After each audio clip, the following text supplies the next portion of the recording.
Buenas noches, bienvenidos a Canal 8 y su programa institucional Diálogos de Cultura. Hoy vamos a dialogar de 4 o 5 temas que nos parecen que cumplen con nuestro propósito de incrementar el índice de lectura. Es decir, cuando uno lee no debe mirar qué temática va a leer, sino que hay que leer, porque si uno quiere estar enterado, informado, para poder entrar en un diálogo, entrar a una conversación sobre un tema, pues algo debe de haber leído, algo debe de haber oído, de tal manera que haya una verdadera conversación, que es un tema que se está perdiendo por aquello del uso indiscriminado y permanente de los celulares.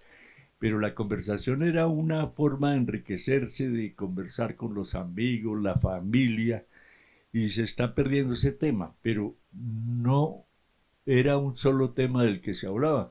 Se hablaba de deportes, de la situación social, económica, política, se hablaba de la literatura, de qué estás leyendo últimamente, cómo te ha parecido ese libro, quién es el autor, cuándo salió al mercado, en fin, todo eso se ha ido como perdiendo. Y se pierde más cuando un escritor fallece, como en esto últimamente falleció Mario Vargas Llosa, entonces dice uno, ¿y ahora qué? ¿Qué vamos a leer de Mario Vargas? El escritor peruano, nacido en Arequipa y premio Nobel de literatura. Entonces se murió también ahora Kepa Muchastegui. Dice uno, un buen actor, excelente director, un hombre estudioso, hijo de inmigrantes vascos en Colombia, Kepa Muchastegui. Ese es un apellido raro, un nombre peormente raro, porque Kepa, rara vez yo nunca he encontrado un segundo Kepa. Y entonces habría que decir algo de lo que pensaba él, de su condición de actor y de director. Y aquí he encontrado algunos conceptos que me parecen que fueron bien traídos a esta lectura. Un creador total. Por ejemplo, hablando de la dirección, dice, el director tanto en televisión como en teatro es simplemente un coordinador de creatividades, porque el actor no se aprende el libreto así con puntos y comas, sino que a veces aporta al diálogo, al conversatorio que hay en el libreto. Se hace un guión y hay unos diálogos preestablecidos, pero el actor también aporta con sus ademanes, con su expresión corporal, muchas de las cosas. Y esa era la ventaja de saber que podía hacerlo, que había confianza entre el guionista, el director que interpreta al guionista y el actor o la actriz que interpreta al director. Entonces decía, es decir, uno coordina la creatividad del libretista con la creatividad del luminotécnico, con la creatividad del sonidista, con la creatividad de los actores, y todos le aportan a uno, y uno es el coordinador de eso. La responsabilidad de uno no es dirigir, sino abrir puertas. Es decir, el actor o la actriz experimentado aporta mucho en el momento justo de salida a escena, en el caso del teatro, o cuando dicen cámara, acción, y el actor o la actriz también, pues claro, no se puede salir totalmente del libreto, pero también aporta a ese director, a ese guionista, a ese libretista. Pero más adelante se refiere a otro tema, que son las historias. Los proyectos que me gustan son los que dialogan con el contexto y la situación política del país, con nuestra identidad, porque tenemos mucho que aprender, y de nuestra historia. En La Casa de las Dos Palmas me interesó contar la historia de un territorio, de cómo se pobló ese territorio, cómo llegaron a esas personas ¿Qué les tocó hacer? ¿Por qué aventuras tuvieron que pasar? ¿Cómo eran esas relaciones? ¿Cómo era el trato, la relación mujer-hombre, hombre-mujer en aquella época y en esta zona? Pues el director no solamente se atiene al guión, al libretista, sino tiene que tener contexto histórico de la historia que va a relatar. Entonces, ¿por qué vinieron aquí esos personajes según el autor de la novela, el libro que van a interpretar? ¿Por qué llegaron aquí? Eran gente que venía en busca de tierras para cultivar, para hacer una casa, para tener una familia, para aportar con su trabajo en el campo la comida para los que vivimos en las ciudades. ¿Qué intenciones eran las que tenían cuando llegaron allá? Y eso es muy importante, saber eso, esas son las enseñanzas que deja Kepa Muchastegui. Entonces esta es una gran lección para la gente de teatro, el cine y la televisión. En el caso de la literatura, cuando tienes un texto de Cortázar o de cualquier otro autor destacado con personajes densos, interesantes y profundos, es una delicia adaptarlo. Adaptar una obra así es un desafío, pero al mismo tiempo es gratificante trabajar con una materia prima tan rica. Conservar esa densidad y riqueza si adaptarlas para la televisión resulta en productos interesantes y pensantes para los televidentes. Y cuando se refiere al autor, en este caso a Cortázar se refería, yo dirigía cámaras, dirigía actores y componía las tomas, es decir, tenía el control total, un concepto integral para cada proyecto. No se trataba simplemente de colocar a los actores en el set y filmar, sino desarrollar una idea visual, rítmica y musical que diera vida a la historia. Cada una de mis obras tiene su propia identidad reflejada en la fotografía, la música, las actuaciones y otros aspectos. Eso en relación con el autor, pero directamente con el actor que pensaba Kepa Muchastegui. Bernardo Romero fue el responsable de enseñarme a moderarme, a bajar un cambio. A partir de ahí creo que aprendí a actuar en televisión, a no ser tan exagerado.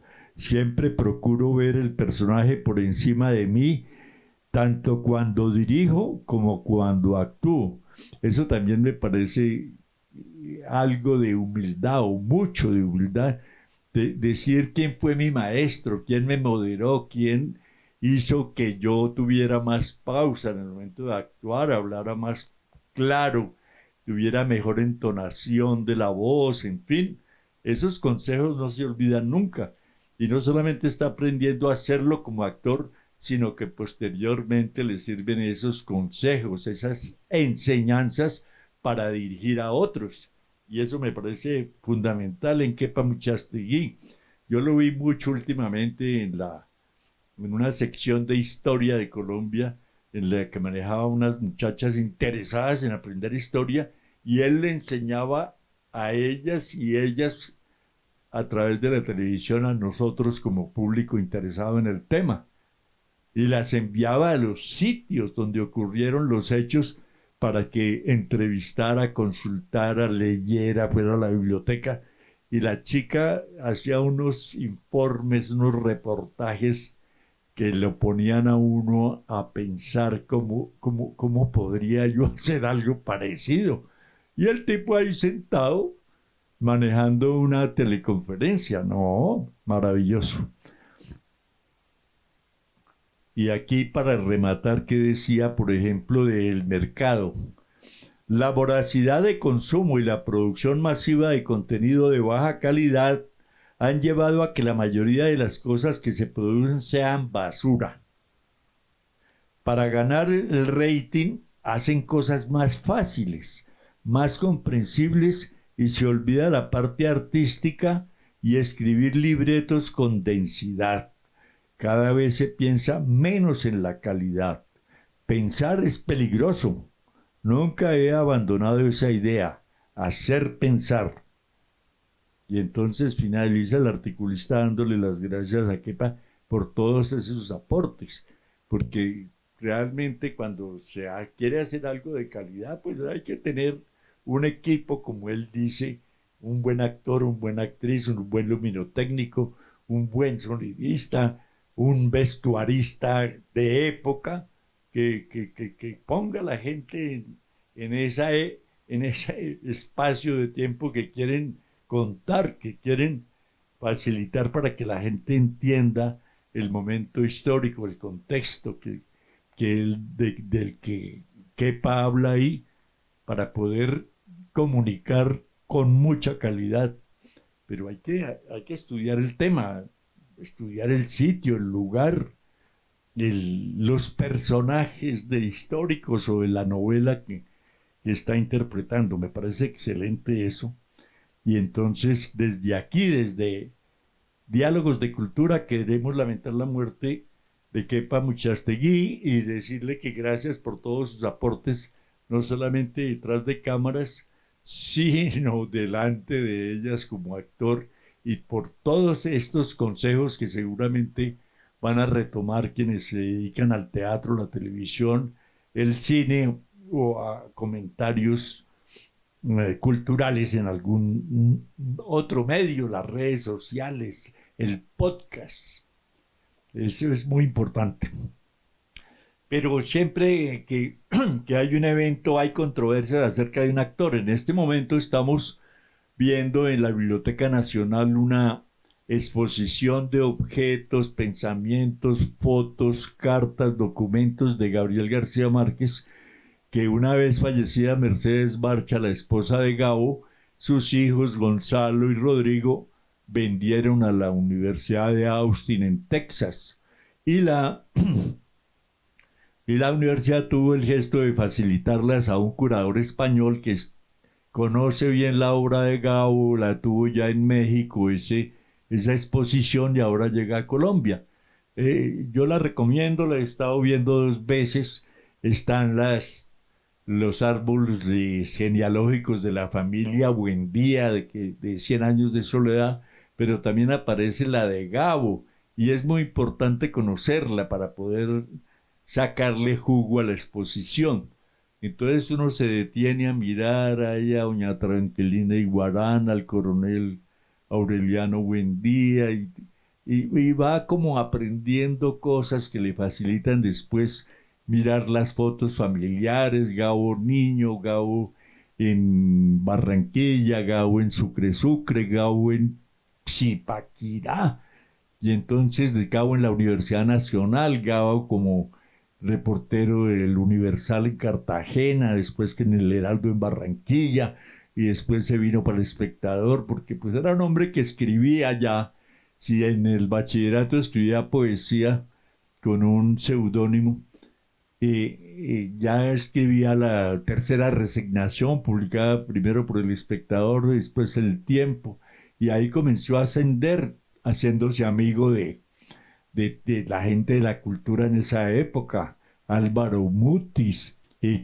yendo a la biblioteca a escuchar música con él, y ahí entendió. Por eso la última obra que llaman Postmortem, póstuma, pues no es tan póstuma la novela, la escribió él integralmente, y la publicación sí es póstuma, es después de la muerte de Gabo, porque él dijo eso es impublicable, publicarse sin el permiso del autor. Pero en una reunión en la Feria Internacional del Libro con William Ospina y un escritor español decía, no, lo que pasa es que Gabo ya tenía problemas de Alzheimer, y entonces como que no se pueden tener en cuenta los conceptos que él tenía. Pero la obra fue sometida al corrector de estilo, al editor, y finalmente decidimos, sí, es una obra auténtica, publiquémosla. Aunque ya había sido publicada por entregas de la revista Cambio, de la cual fue socio también el maestro Gabriel García Márquez. Entonces hay gente que dice que Gabo era un escritor de mediana cultura. Está Mario Vargas Llosa, después de ser tan amigo de Gabo, tuvieron un altercado, le pegó un puñetazo Mario a Gabo en México y ahí hubo distanciamientos y entonces ya comenzaron los comentarios negativos de parte de Mario Vargas hacia Gabriel García. Y dijo, pues Gabo no era un intelectual, Gabo era un hombre de cultura mediana, pero escribía bien y tal. Pero pues uno para ser un intelectual necesita saber de muchos temas y Gabo dominaba ese tema. Por eso un amigo que está muy joven para saber tanto para mi gusto, pero sabe mucho, sabe bastante. Se llama Luis Cepeda y escribe Las facetas desconocidas de Gabo más allá de la literatura. Entonces habla de Gabo el conductor de vehículos que una vez se regresó de Acapulco, iba para Acapulco con la familia y tuvo que regresarse a México porque se le iluminó la mente y empezó a escribir el primer párrafo de 100 años de soledad. Mucho tiempo después, el coronel Aureliano Buendía habría de recordar aquella tarde en que su padre lo llevó a conocer el hielo. Y dijo, esa es la frase con que quiero arrancar, porque él decía que había que atrapar al lector desde el primer párrafo. Y en la crónica de una muerte anunciada, el día que lo iban a matar, Santiago Nazar se levantó a las 5:30 de la mañana. Y entonces decían, pero Gabo, ¿cómo se le ocurre contar que lo van a asesinar? Eso ya la gente como que le da pereza leer. No, porque yo digo que lo van a matar, pero no sé quién lo va a matar, por qué lo va a matar, dónde lo va a matar, con qué lo van a matar. Entonces la gente sigue entusiasmada leyendo el libro. Ah, bueno, tienes razón. Entonces todo eso está allá y está aquí, diciendo cómo Gabo no solamente conocía el tema de la literatura, había leído a William Faulkner, había leído a Rulfo, que un día llegó Álvaro Mutis y le tiró 2 libritos a la cama y le dijo, Gabo, para que aprendas. Y aprendió con El llano en llamas y Páramo. Él le dio muchas luces, Juan Rulfo, a Gabo. Algunos dicen que llegó hasta el plagio, no creo. Uno utiliza frases muy parecidas o palabras para empezar o en la mitad o al final de la novela, pero no quiere decir que esté fusilando a nadie, que esté copiando, que esté plagiando. Entonces este muchacho dice aquí, entre otras cosas, como no solamente leía, sino que también hacía diferentes cosas. No cabe duda de que leer a García Márquez te enseña a escribir.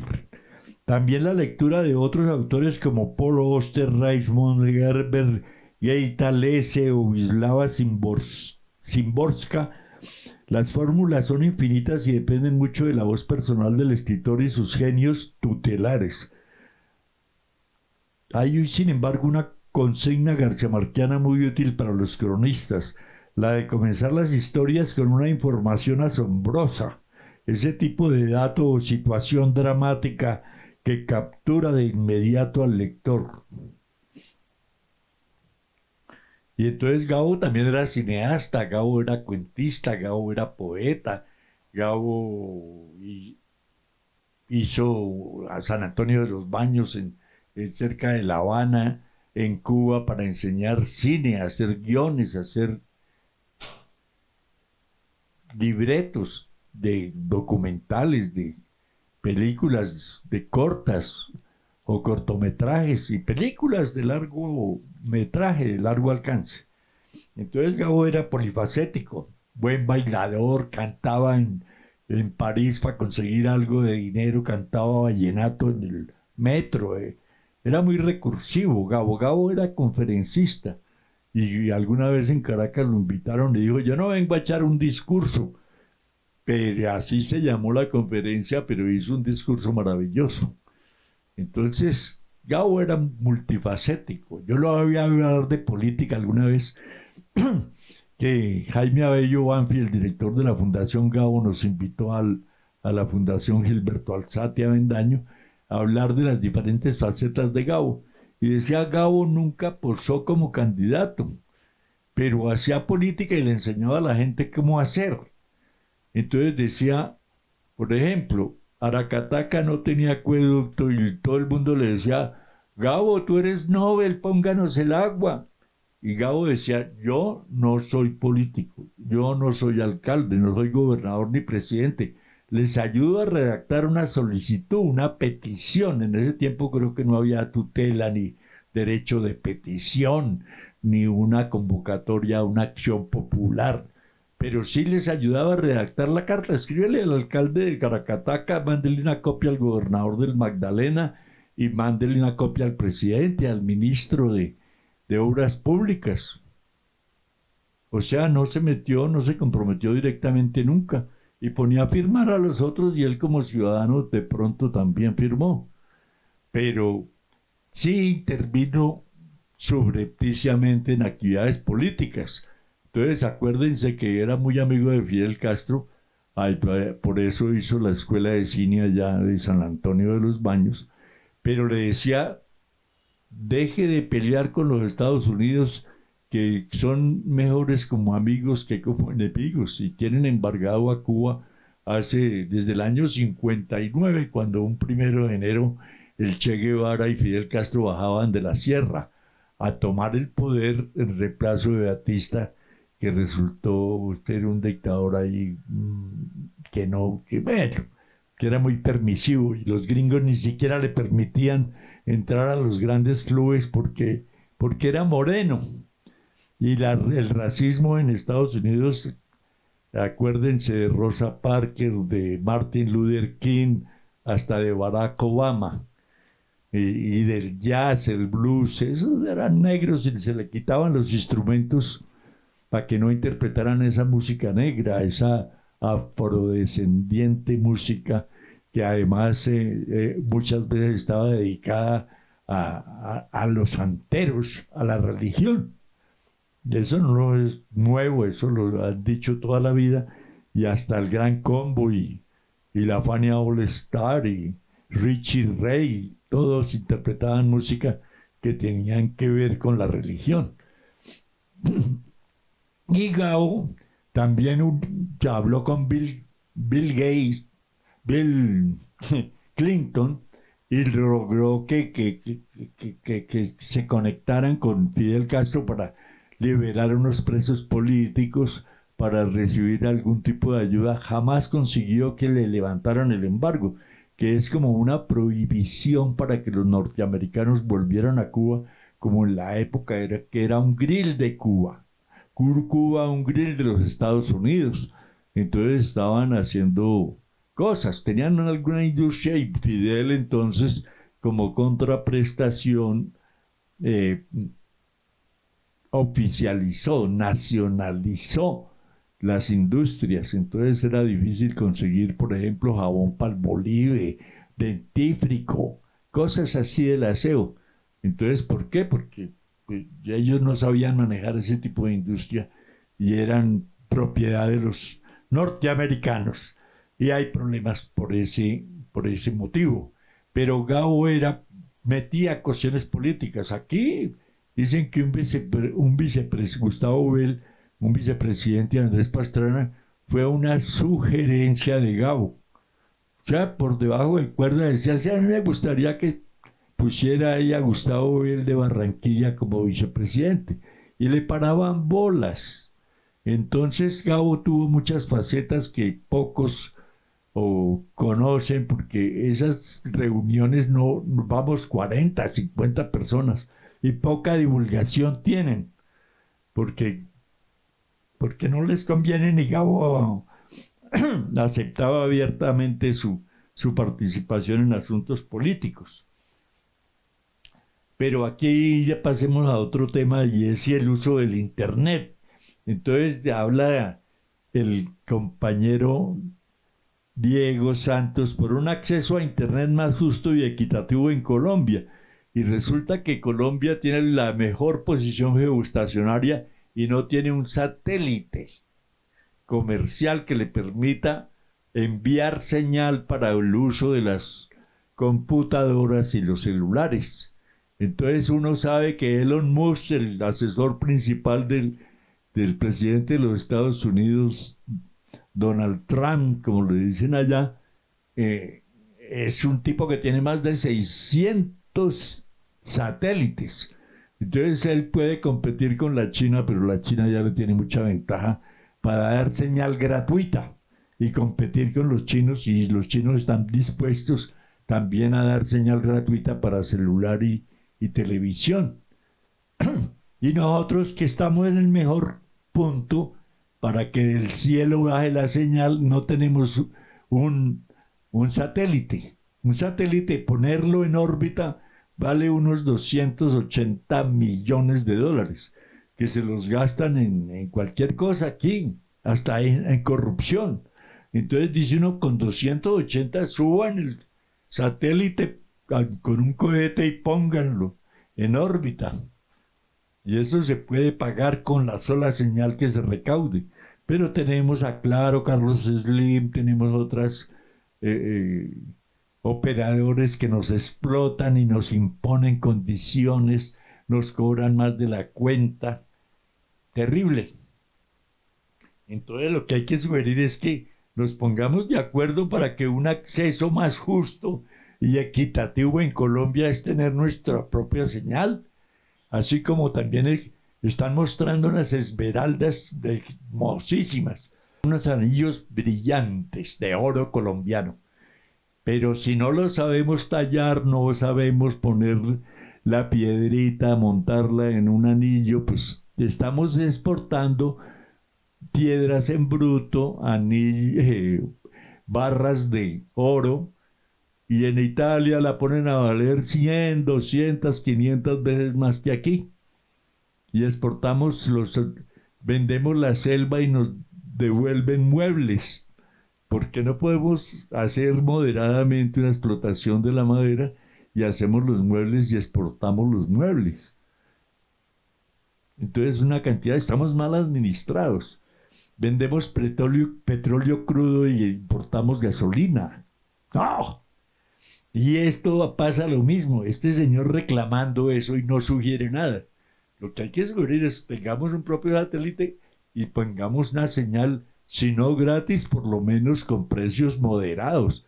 Si uno paga 100.000 pesos por un buen servicio de internet, pues que salga por allá a 10 o 20.000 pesos mensuales. Eso es más razonable, eso es lo que hay que hacer. Y tenemos aquí unos astrónomos terriblemente buenos.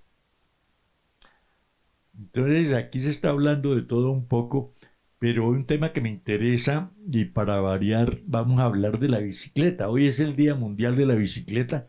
Este programa saldrá el miércoles, después de celebración, pero hay que recordar que Chía tiene, pues, no muy buenas ni suficientes ciclorrutas, pero hay que incrementar el uso de la ciclorruta.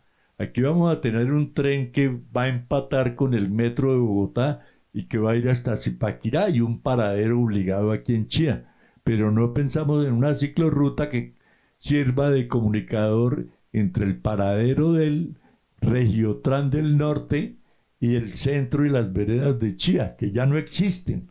Samaria, por ejemplo, ya hicieron un volteo de tierras, que es el cambio del uso de la tierra de rural a urbana.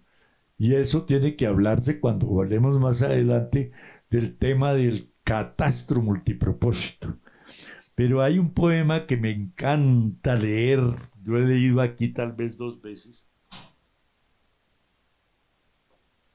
del poeta que fue rector del Gimnasio Moderno, Juan Carlos Bayona Vargas, y que hace referencia a la bicicleta. Se llama Canción para la Bicicleta. Y dice: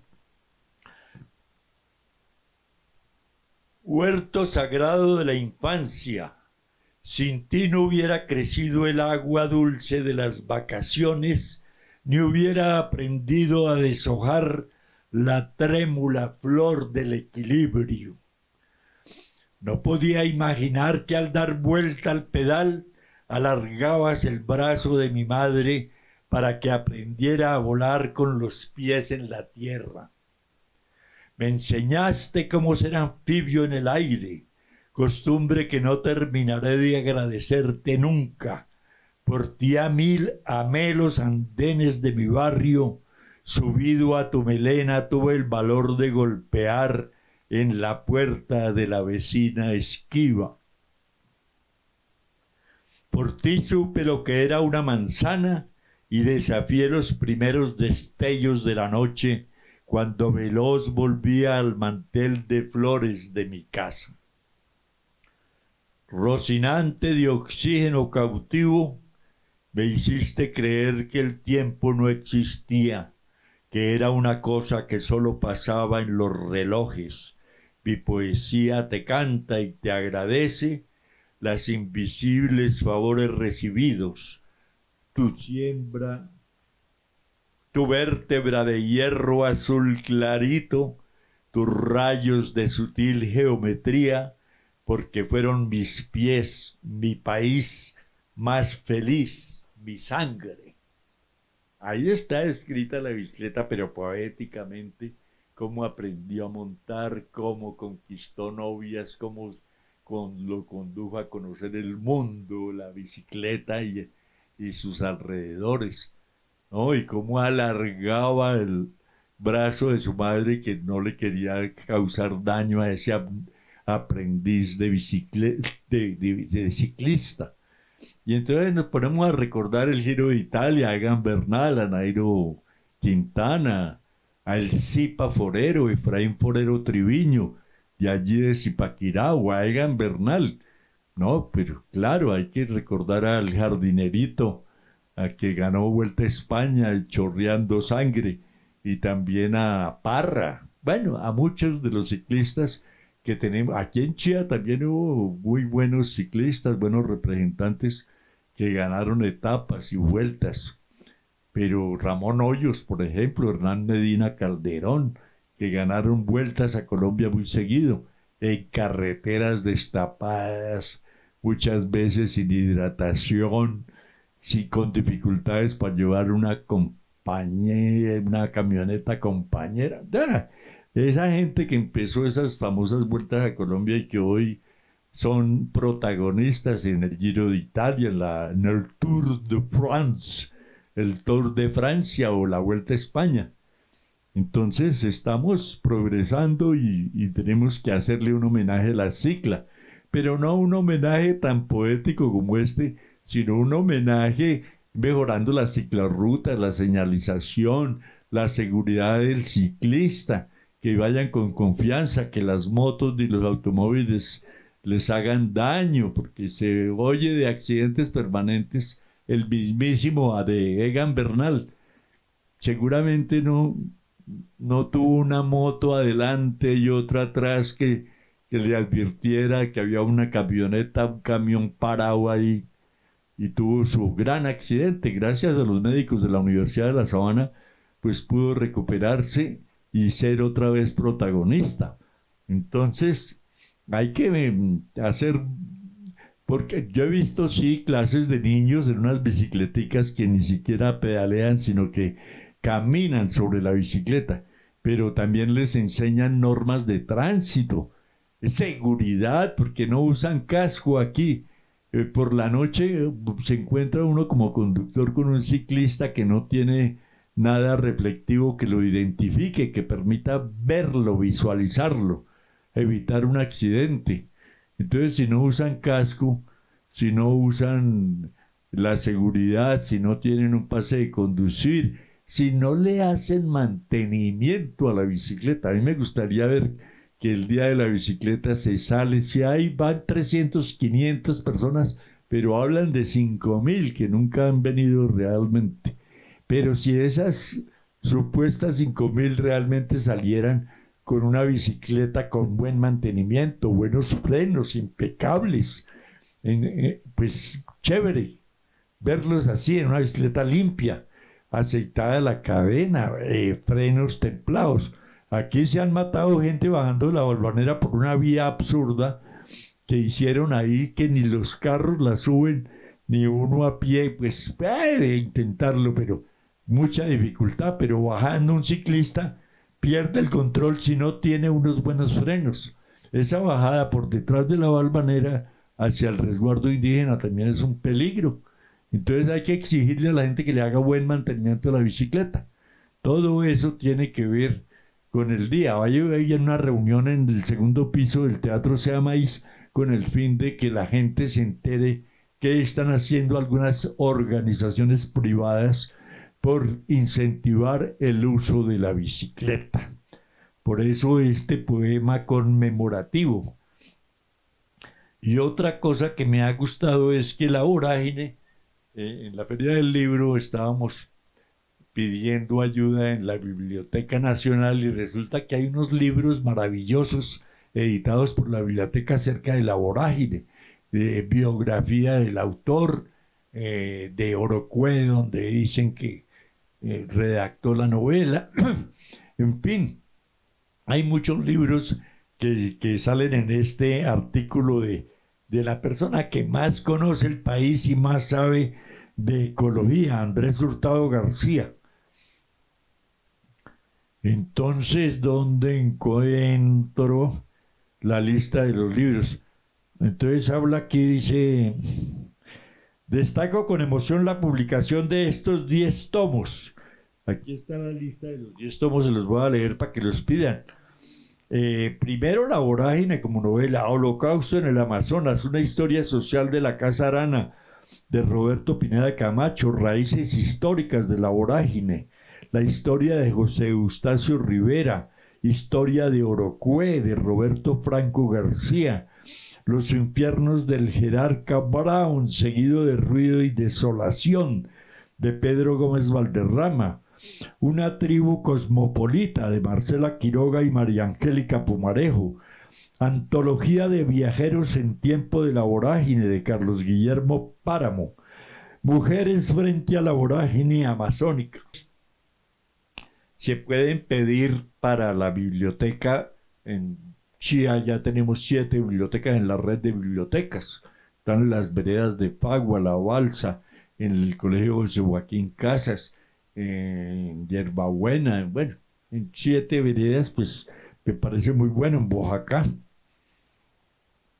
porque allá estuvimos celebrando el Día del Idioma gracias a la invitación de la doctora Margarita Estrada. Entonces todo eso tiene que ver también con el tema que voy a tratarles ya finalmente, que es el lanzamiento con carácter mundial del documental que muestra a Chiribiquete.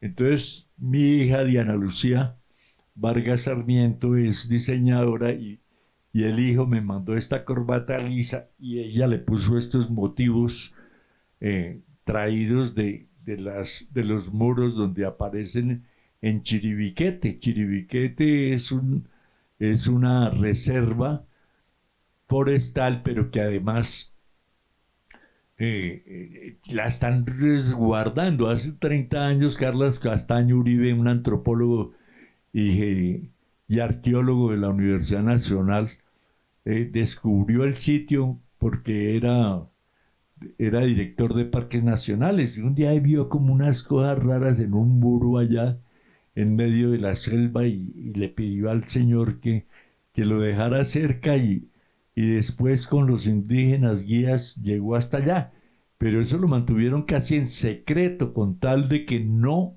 llegaran los turistas masivamente y cada uno, como los colombianos acostumbramos, ay, yo quiero tener un pedacito, y lo cortan y se lo llevan y lo dañan, lo deterioran, y eso tiene tanto significado como que si hay la teoría de que estos pictogramas fueron hechos hace 15.000 o 20.000 años, pues acaba con la teoría de la inmigración del hombre al Nuevo Mundo, porque dicen, bueno, que con la llegada de Colón y después con los estudios que se han hecho, se dice que por el estrecho de Bering, por allá en Alaska arriba, que le vendió Rusia a Estados Unidos por muy poquita plata, entonces bajaron los hombres y llegaron a estos sitios.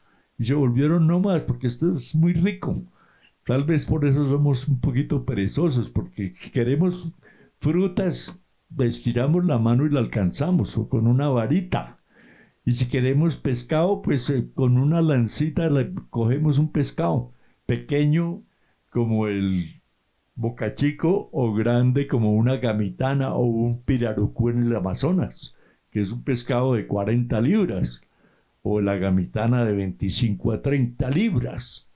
Entonces tenemos abundancia por todas partes. O una gamitana, como le dicen a, en otras partes le cambian el nombre, pero es el mismo pescado en el Orinoco, en el río Meta. Entonces, ¿el cuento a qué viene? A que el 14 de junio estaremos viendo en todo el mundo, a través de la televisión, el documental Chiribiquete. Eso ya lo aceptó la UNESCO y la UNESCO lo va a hacer desde San José del Guaviare. Pero ya en estos días, mañana, en París, creo que en Roma, van a estar emitiendo avances de ese gran documental para motivar a la gente a verlo. Y ya nosotros, como vigías del patrimonio, recibimos información de la UNESCO.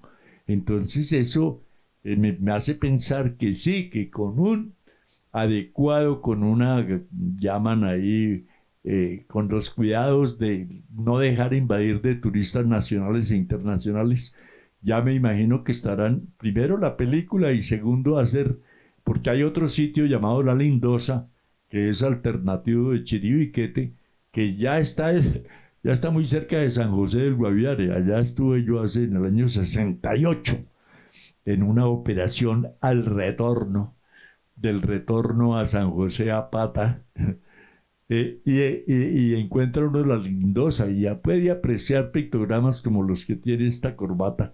Pero la idea es proteger Chiribiquete porque a pesar de que llevan los antropólogos, los arqueólogos estudiando el tema, todavía falta mucho por estudiar, por determinar, por definir.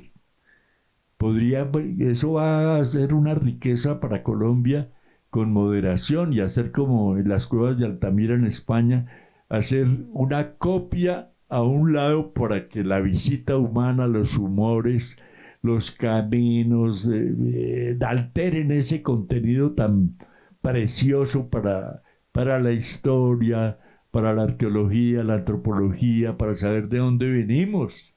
Todavía no sabemos quiénes somos aquí, porque nos falta estudiar historia. Entonces uno dice, hay que regresar, hay que ir al Amazonas y conocer las tribus, por qué se pintan, qué usos,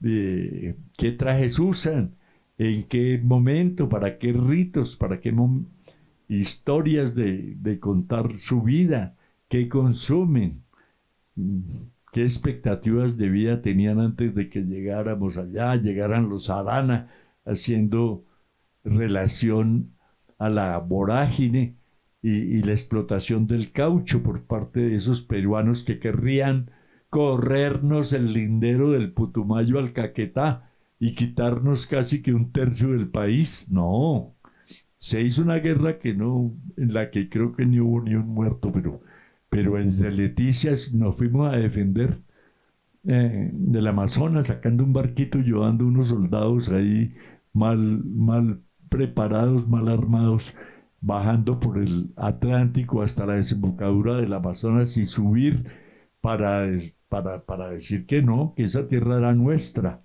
ese límite del Putumayo, que después resultamos regalándole un pedazo, porque la desembocadura del Putumayo al Amazonas es bien adelante de lo que es lo que llamamos la pirámide esa, que con una raya burda recta le cortaron el pedazo para darle el otro, que era entre esa línea burda recta hasta la desembocadura del Putumayo. ¿Y qué hay allá?, preguntó el presidente de la época. No, presidente, culebras y zancudos. Pues estamos regalando las cosas porque somos muy superficiales, eso es lo que vemos. pero los brasileros una vez lo recibieron, tiempito cercano después estaban explotando oro, uranio, coltán. Entonces dice uno, hay que mirar qué hay en la superficie, zancudos y culebras, pero debajo, ¿qué hay? Petróleo, gas. El Esequibo que está reclamando Venezuela a la Guyana inglesa es porque, no es porque quieren más territorio, agrandar el mapa, sino porque ahí hay petróleo, hay gas, hay coltán, hay litio, que son elementos fundamentales para construir o para fabricar celulares y computadores. Entonces hay que profundizar un poquito. Es la recomendación no ser tan superficiales para mirar las cosas. Hay que saber que las materias primas se pueden elaborar y hacer artículos terminados, es decir, agregarle valor a las materias primas para hacer artículos terminados, como en el caso de las esmeraldas, o el café que exportamos seco de trilla porque no sabemos tostarlo, molerlo, empacarlo, ni prepararlo, ni hacer una maquinita para hacer el tinto, ni prepararlo de diferentes formas, ni comercializarlo, mucho menos. Hasta ahora, 20 años o menos, hemos inventado las tiendas Juan Valdés. Entonces, todo tiene que ver con esto. Prepárense para que el 14 de junio, una fecha memorable del lanzamiento del documental de Chiribiquete que descubrió Carlos Castaño Uribe, hizo un libro, son como 450 páginas en un papel fino, con una cubierta dura y un empaque. A mí me lo regalaron en Cartagena como parte del Hey Festival, allá los periodistas que vamos a cubrir el evento. Y después un hijo vino, se enamoró del libro y se lo llevó para Europa. Pero yo estoy orgulloso de que le hubiera interesado el tema. Entonces, por eso les digo, prepárense para ver esa maravilla de documental y tengan la posibilidad de consultarlo. Y finalmente, ¿por qué tenemos que hacer todo eso? Porque hay que saber qué tenemos en el territorio. Y en Chía la gente todavía no sabe que hay 9 veredas. Uno le pregunta a la gente y le dice, bueno, ¿y cuántas veredas hay en Chía? Por ahí como 5. Sí, yo me acuerdo. Bueno, enuméreme 3. No, una que se llama, ¿qué? ¿Cómo es que se llama? Ponquetá ahí, aquí, como subiendo para la Balvanera. Pero no se saben que son Fusca, Hierbabuena, Boyacá, Tiquiza, Pagua, se viene cerca de Piedra, pasa por Fonquetá, va a la Balsa y regresa a Samaria, que como les digo ya hubo volteo de tierras ahí abusivo y convertir una vaina rural en urbana para explotarla. Por eso le dicen algunos plan de ordenamiento territorial. No hay un plan de ordenamiento territorial en Chía porque el acuerdo 17 del año 2000 fue reemplazado por el 100 y el acuerdo 100 fue demandado por un empleado público irresponsable y en esto, como está en litigio, el 100 que reemplazó a las 17 y el 17 no tiene vigencia porque el 17 dice que máximo se puede construir 2 pisos y altillo y tenemos edificios ya de 15 y 20 pisos en Chía. Entonces hay una dictadura de las licencias de construcción y ahora tenemos catastro multipropósito y la gente no sabe qué es multipropósito. Entonces, ¿por qué multipropósito?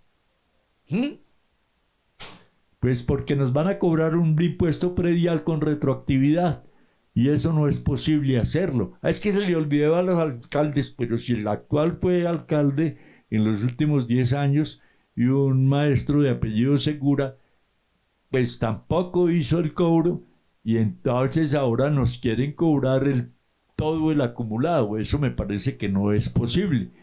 Además, el estudio lo hizo el Instituto Geográfico Agustín Codazzi con personas que yo creo que no tenían las calidades para hacer ese tipo de estudio. Entonces hay que utilizar a los ingenieros catastrales y geodesta que los hagan, que los pongan aquí al servicio de la comunidad para que se cobre. Ahora, el Instituto Geográfico Agustín Codazzi es consultor, asesor. Él propone, pero el Consejo Municipal tiene que disponer qué hace, si acata integralmente o modifica no solamente el porcentaje de incremento del impuesto predial, sino la forma de cobrarlo, en una forma más gradual, que no afecte la economía familiar, ni la gente se muera de un infarto de pensar que le van a, como no puede pagar, que entonces le van a quitar el lotecito, la casita, la chocita que tiene donde vive. No, hay que tener en cuenta la comunidad, la gente, no la oyeron. Y entonces todo el mundo dice, no, es que yo como concejal también soy gestor catastral. Y viene una ingeniera y dice, no, hay un gestor catastral que se llama Instituto Geográfico Agustín Codazzi, y lo llaman y le dicen, háganos un estudio.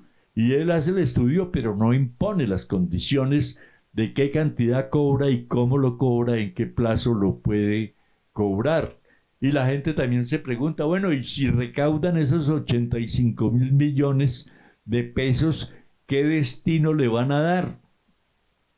El Consejo Municipal le va a dar 85.000 millones de pesos adicionales al alcalde, o le va a dar una destinación específica para que arregle las vías, para que mejore los andenes, para que le pongan las tapas a los contadores del agua que están supremamente deteriorados en China. La gerente de Serchía no camina por el pueblo porque no se da cuenta de que hay. Y las personas que vienen a mirar cuánto consumimos de agua se dan cuenta de que la tapa está dañada y no reporta, o si reporta, la gerente no le para bolas a eso. Y puede generar muchos accidentes a los niños, a las mamás con un coche, a los adultos mayores como yo que quieren caminar por el pueblo. Acaban de destruir con licencia oficial la casa de las Navarro frente al centro administrativo municipal.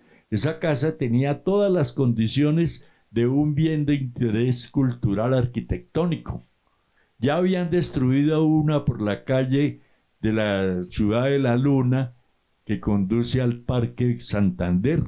Hay una gemela y uno mira la fachada de la que dejaron en pie y la otra que decía que era una autorización de demolición parcial, y fue total, no dejaron un solo ladrillo encima. Y lo mismo pasó con la de las niñas Navarro.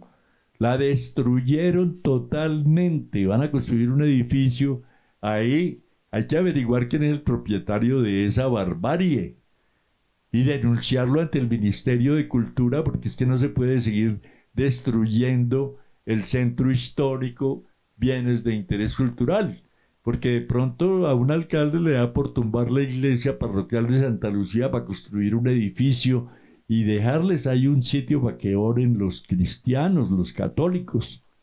No, hay que tener un poquito de... Uno va a Europa a mirar, dicen unos, las viejeras, pero las viejeras bien, bien sostenidas, bien. En Barranquilla están restaurando, eso sí, no como hicieron con el puente del Común aquí, que le hicieron una pintura y un aseo y cobraron 1.138 millones de pesos por ese trabajo. Entonces, en Barranquilla están restaurando sitios patrimoniales para que funcione ahí la Escuela de Bellas Artes, lindísimo.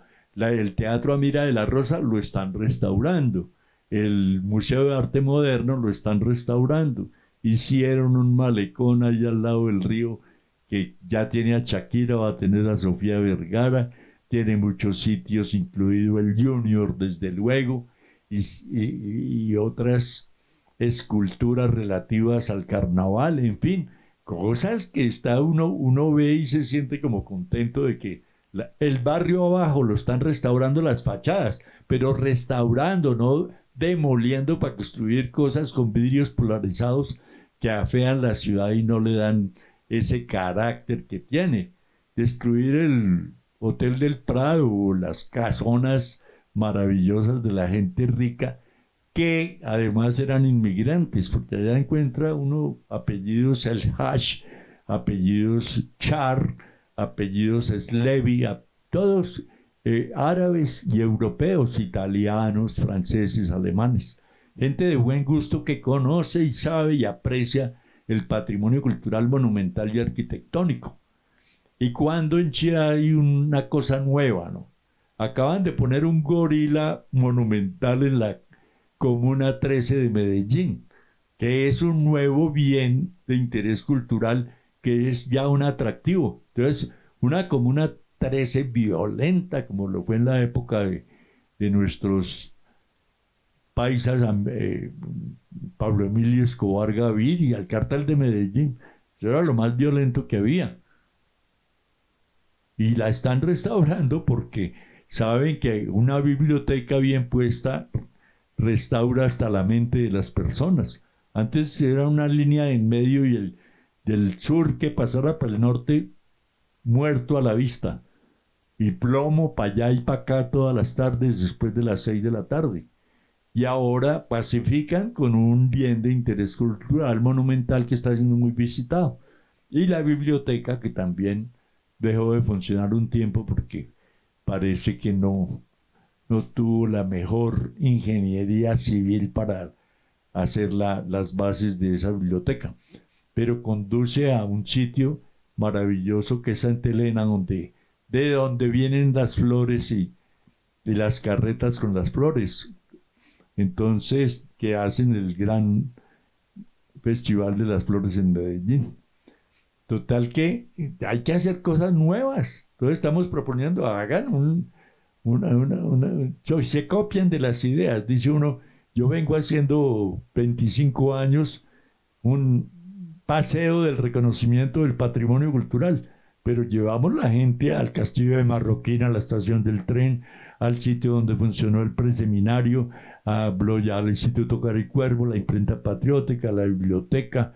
Los traemos al centro histórico, les enseñamos qué es la iglesia, cuándo se construyó, cómo era antes, por qué la están mejorando tanto al interior, pero no le quitan la grieta que tiene, pues causada por la construcción de un centro comercial aledaño, porque que el monumento a la raza no es la diosa Chía, sino la interpretación que le dieron 3 personajes traídos de la Facultad de Bellas Artes como escultores para que hicieran la interpretación del mito de creación muisca. Pero esta gente no sabe de eso. Entonces dice, no, nos vemos en la diosa Chía. No, hay que conocer y por eso les hablaba de la superficialidad con que se toman las cosas, sino hay que profundizar. Y en el ministerio dicen que no ayudan porque eso de paseo no patrocinan ellos. Pues era un paseo porque a la gente le encanta el paseo y le pusimos así hace 25 años cuando Albertico, como le dicen en la W, Alberto Santamaría, era ministro de Cultura y nos invitó a una conferencia de una egipcia sobre patrimonio cultural. Quedamos encantados y nos vinimos a hacer el primer paseo de reconocimiento del patrimonio. Y después me dijeron, no le ayudamos porque esa vaina no se llama así, sino apropiación social del patrimonio. Y me regalaron un escudo con una latica y yo me vine feliz. Me había gastado como 10,000 pesos en bus y la latica valía 500 pesos. Pero no patrocinan eso porque no les importa, la están tumbando. La casa de las Navarro y la otra casa de la calle de la Luna también la tumbaron con autorización de demolición parcial. Y se volvió total y yo no veo que le van a sacar multa a esa gente que abusó de la licencia que le dieron. Y la mira estaba en la casa de la esquina y diagonal a la casona donde funciona el café Agua Bendita, que era de don Pedro Duarte. Y ahí en ese diagonal de esa esquina hay unas placas que hay que mirar antes de tumbar esa casa. Ya tumbaron muchas.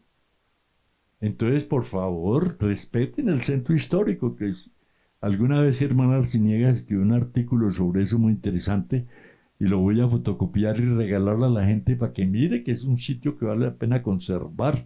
¿Qué tal que los Parra demolieran eso para hacer un edificio diagonal a la iglesia parroquial de Santa Lucía?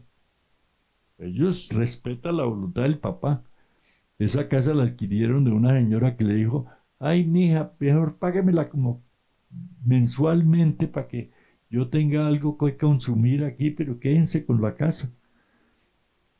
Entonces eso lo han conservado y le han puesto alguna especie de arte popular callejero en las fachadas y bonito, muestran el puente del Común, muestran de pronto la estación del tren, como bonito. Hay otro mural ahí en la casa del cine francés, diagonal totalmente del Parque Ospina, y vale la pena mirarlo porque está muy bien concebido, muy bien hecho.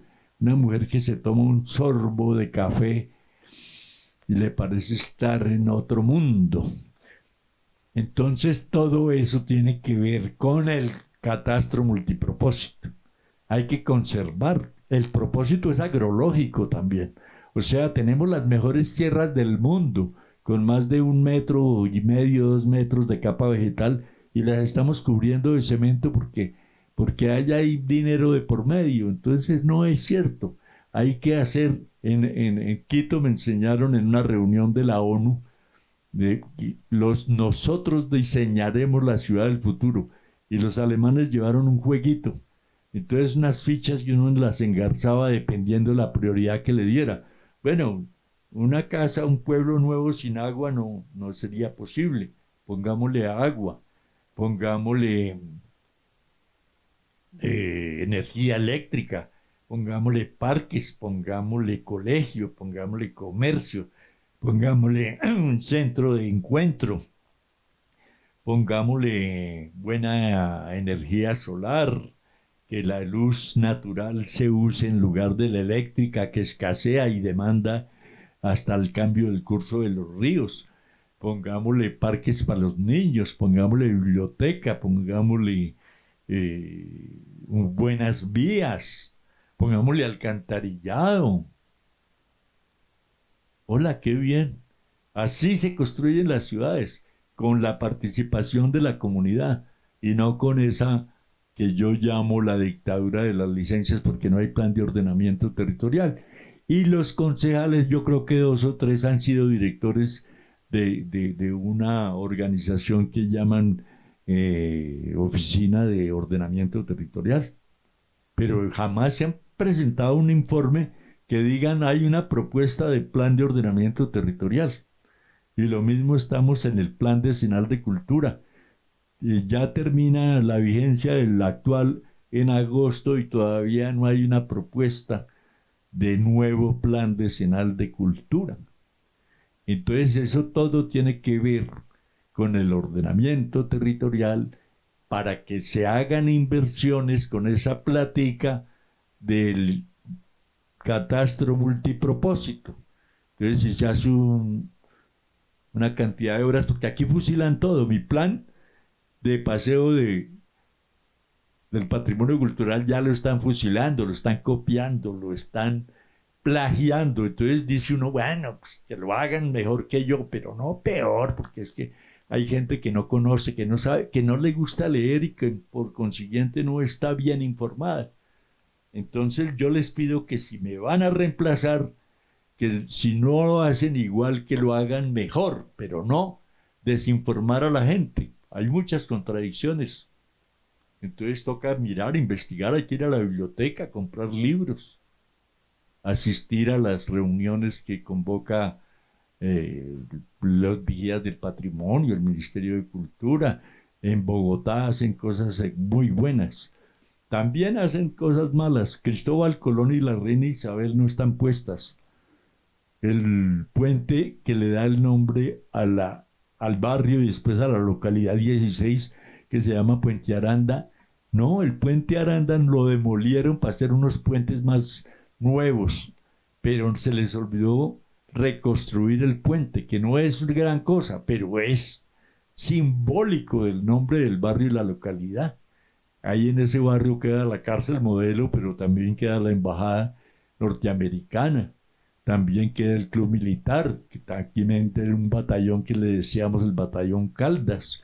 Queda el club militar, que es también quedaba la Phillips y quedaba esa rotonda de donde estaba el puente Aranda y Cristóbal Colón con la reina Isabel, que ha sido desvirtuada totalmente, como aquí, que las 8 muchachas que aparecen en el Parque Ospina hay 7 y una la dejaron como la peor de la manada, decía mi mamá, allá tirada sobre la avenida Paradilla frente a Pampayá, abandonada, porque la gente que hizo la, la restauración, que fue una pintura ligera, la pasaron de morenas a doradas, no estudiaron la obra del maestro que hizo las esculturas.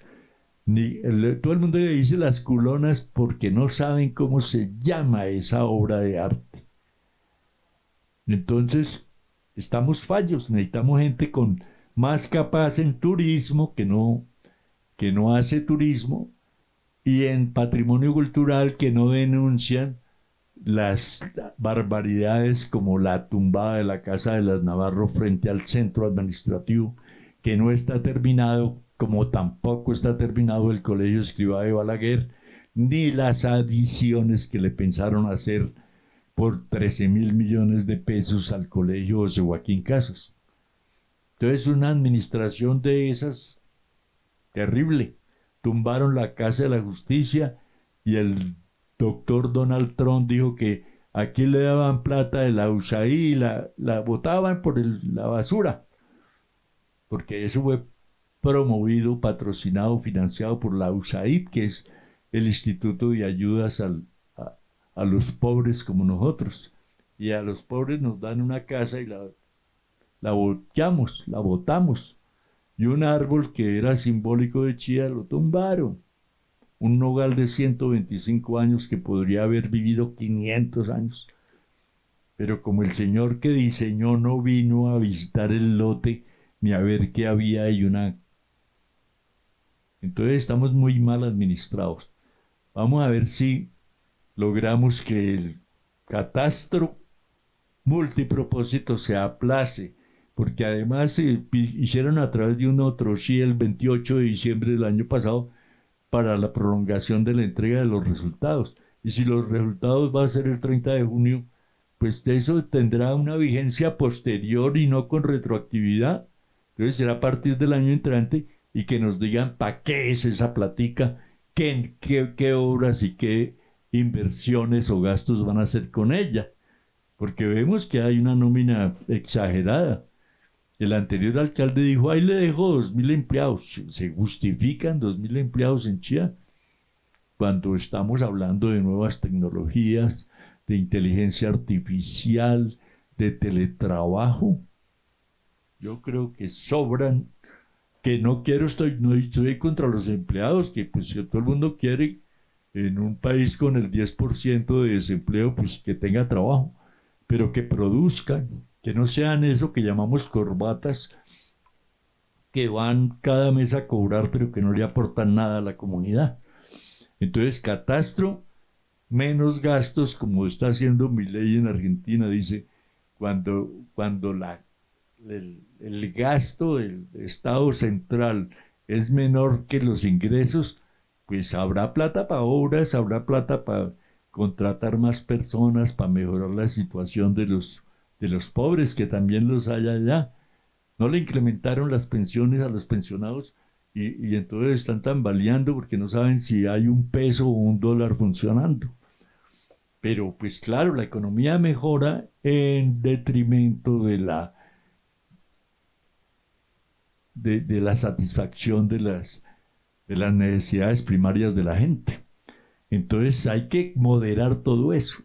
Si queremos hacer un municipio más armónico, más ecológico, no tenemos fuentes hídricas, Río Frío, vayan a olerlo, Río Bogotá sin plantas de tratamiento de aguas residuales funcionando, una Universidad de La Sabana que invade la ronda del río, establecida por ese acuerdo 17 del año 2000. Entonces recibimos en dación de pago un bien que era un parque y está sobre la ronda del río y ahora no se puede construir.